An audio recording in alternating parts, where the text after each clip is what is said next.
Para po sa mga commuter, habol na sa MRT3 at LRT2 dahil may libreng sakay po ang mga ito ngayong araw sa lahat ng pasahero bilang paggunita sa araw ng kagitingan. Ang detalye niyan, alamin natin mula kay Elijah Canlas live. Elijah? Ayos, rise and shine, nagkakaisa ang sambayan ng Pilipino sa pagsariwa sa lakas ng mga manggagawa, gayon din sa paggunita sa araw ng kagitingan ngayong araw. Kaya naman kaugnay nito nagsagawa ng libreng sakay ang Department of Transportation o DOTR sa ating mga pasahero dito ngayon sa MRT Line 3 at LRT Line 2. Ang naturang inisyatiba ay para sa kapakinabangan ng publiko sa mga peak hours ngayong Huwebes. Sa umaga, magsisimula ang libreng pasahe mula alas 7 hanggang alas 9 at muli itong magbabalik mula alas 5 ng hapon hanggang alas 7 ng gabi. Layo ng kagawaran na maibsan ang pasanin sa gastusin ng mga commuters at manggagawa na patuloy na naglilingkod sa kabila ng regular holiday. Binigyan diin ang pangasuwaan ng MRT3 at LRT2 na ang serbisyong ito ay simbolo ng pagkilala sa mga sakripisyo ng ating mga modernong bayani.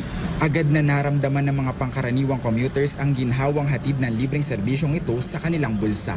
Pagpatak ng alas 7 ng umaga ay nagsimula kaagad ang libreng operasyon.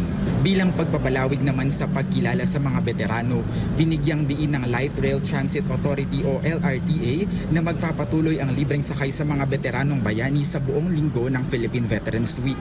Mula April 5 hanggang April 11, ipatutupad rin ang libreng sakay sa LRT Line 2 para naman sa mga veteranong bayani. Bukas ito buong araw at maaaring magsama ng isang personal companion.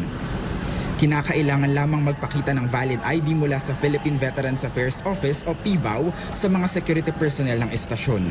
Kasabay nito, suspendido rin ngayong araw ang pagpapatupad ng Expanded Number Coding Scheme sa buong Kalakhang, Maynila. Ayon sa Metropolitan Manila Development Authority o MMDA, otomatikong suspendido ang number coding dahil sa pagdeklara sa araw na ito bilang isang pambansang pagdiriwang. Dahil dito, inaasahang mas magiging magaan ang pagbiyahe ng ating mga kababayan. Gayunpaman, hinimok ng mga otoridad ang mga motorista na maging mapagmatyag at planuhing mabuti ang kanilang ruta upang maiwasan ang anumang hindi inaasahang aberya. Ang mga serbisyong ito ay bahagi ng malawakang pagtugon ng administrasyon upang ipadama ang tunay na malasakit sa bawat Pilipino.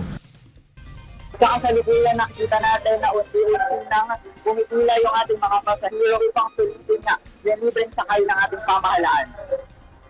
At yan muna ang update mula rito sa Araneta, Cubao. Balik sa inyo ay. Maraming salamat, Elijah Canlas.